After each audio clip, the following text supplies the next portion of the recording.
Fala família da São Futebol, beleza? Família, eu tô aqui pra gente falar dos jogos de hoje da Copa.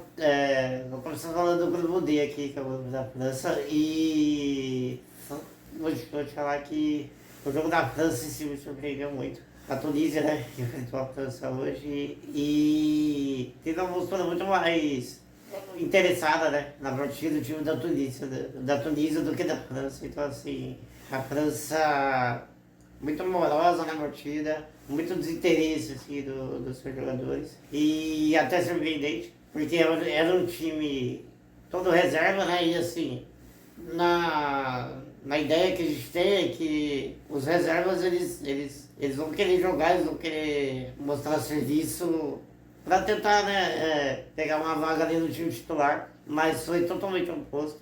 O time da França muito disperso, muito. Assim, faltou tesão mesmo a França na partida. Não quis vencer o jogo e em nenhum momento não teve postura para isso.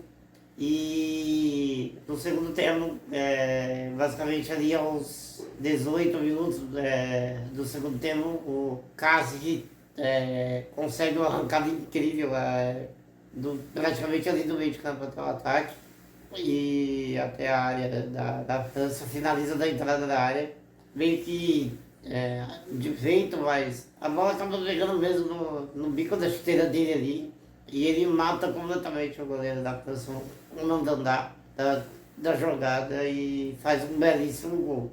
E estranhamente, né, quando entra o Mbappé, que ali no banco de reservas parecia estar alheio, né, da partida, e o Griezmann também entra, o time da França melhora. Os seus titulares estavam muito mais a fim de jogo, né, do que os reservas que deveriam estar, né? Então, assim, uma vitória totalmente merecida da Tunísia. Apesar fez a Tunísia fez o jogo que lhe cabia, né? Não foi um time com tanta posse de bola, nem com tantas finalizações, mas foi muito mais eficiente. A França no gol só acertou 3 chutes de 10, né, finalizações, acertou 3 chutes no alvo e todos sem chegando no final ali da partida onde o Mbappé entra e dá um calor no goleiro da Tunísia. Os outros chutes que acertaram o gol não ofereceram nenhum tipo de perigo ao gol da Tunísia. Então, assim, é animador ver esse ego da França, que pode atrapalhar muito na sequência da Copa, né? Porque me parece um time muito vaidoso mesmo, muito marrento. Eu diria, os jogadores têm um ego muito inflado e isso pode ser prejudicial, né? A gente sabe que só hierarquia, só camisa hoje em dia não significa nada se você não jogar tudo aquilo que aquela camisa representa. Então a França no jogo de hoje, apesar de não ter sido time titular, demonstrou um ego que pode ser prejudicial para ela mesmo.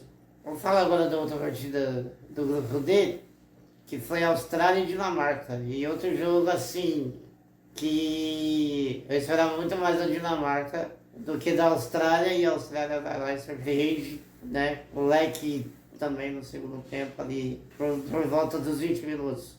Faz o gol e um belo gol, por sinal, um gol de muita paciência, de muita qualidade também, apesar de ele não ter movimentos tão fluidos, né? Mas teve capacidade, teve competência para fazer aquela jogada.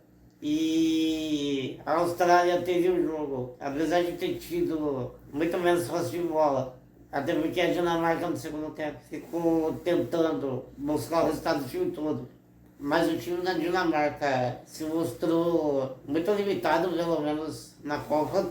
É uma decepção para mim também, assim como a Holanda, apesar de ter se classificado.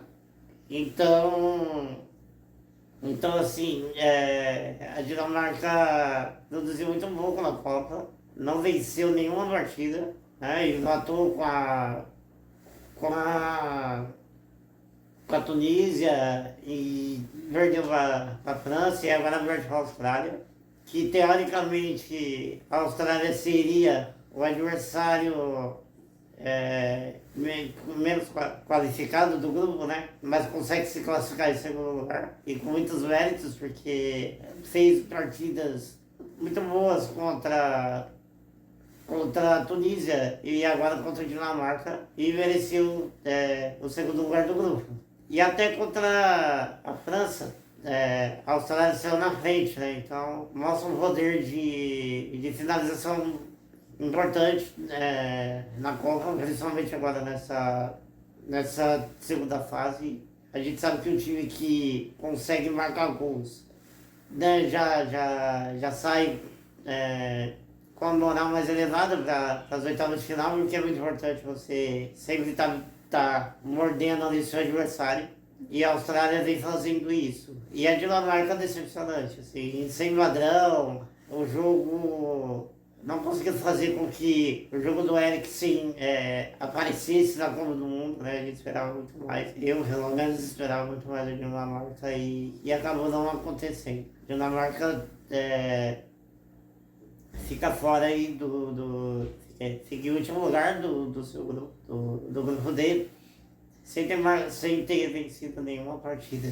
Enfim, é decepcionante mesmo. Vou falar agora dos jogos do grupo C, que foram Argentina e Polônia. E foi um jogo onde a Argentina teve um domínio praticamente a partida inteira, controle e volume de jogo o tempo todo. A Polônia não finalizou nenhuma bola no gol da Argentina. E foram apenas 4 finalizações da Polônia na partida. Então, assim, a Argentina finalizou 23 vezes, 12 vezes no alvo. O Messi perdeu um pênalti, né, no primeiro tempo. Poderia ter complicado um pouco a vida da Argentina, mas os moleques, né, da Argentina ali apareceram no segundo tempo. O Enzo Fernandes já vinha galgando, né, o seu espaço no time desde a partida contra o México e hoje fez uma partida bastante interessante. Eu acho que depois da lesão do Lo Celso, do corte do Lo Celso, a Argentina perdeu um pouco da sua estrutura tática, principalmente quando tinha a bola, né? O jogo do Messi não conseguia fluir, porque muitas vezes o Messi tinha que jogar na frente dos volantes adversário e isso fazia com que ele tivesse que, com a bola, quebrar 2 linhas, né, defensivas e com a entrada do Enzo e do McAllister, eles fazem esse trabalho, né, entre aspas, o trabalho sujo ali, de recuar mais um pouquinho para dar essa liberdade para o Messi jogar entre linhas. E aí o jogo da Argentina qualifica muito, né? O refino de acabamento de jogada do Messi facilita com que o jogo da Argentina flua, né? E outra alteração que o Scaloni acabou fazendo e que deu muito certo foi a entrada do Julián Álvares, né? Desde o início. Eu acho que assim, o Julián Álvares é um atacante que ataca muito bem o espaço, né? O Lautaro também, ele tem um pouco dessa característica, mas muitas vezes o movimento do Lautaro não é tão veloz quanto o do Julián Álvares. Então, acaba sendo mais previsível para a marcação do adversário. O Julián, ele já é o jogador, além de ter uma finalização muito boa, e o segundo gol foi dele, né? O primeiro gol foi do McAllister, e uma das únicas vezes, né, que a Argentina nesse jogo atacou pelo lado esquerdo, sai o gol do McAllister. E foi um golaço, né? A subida do Molina, o cruzamento para trás, ele finaliza muito bem. O Chelsea parece ter perdido a visão da bola e por isso acaba sofrendo o gol. E o segundo gol do Julián Álvares, depois de uma infiltração ali, onde o meio argentino acha ele finaliza muito bem. E como eu tava falando dele, assim, tipo, ele é um jogador que, além de ter uma boa finalização, ele é muito mais veloz que o Lautaro. Eu acho que até que os dois possam jogar juntos, porque eu não vejo o jogo do Di Maria fluindo muito quando a Argentina tem a bola, né? Com a bola, o Di Maria está sendo pouco participativo, eu diria, e não vem conseguindo ser aquele Di Maria que eu particularmente sou muito fã do futebol. Um canhoto, né?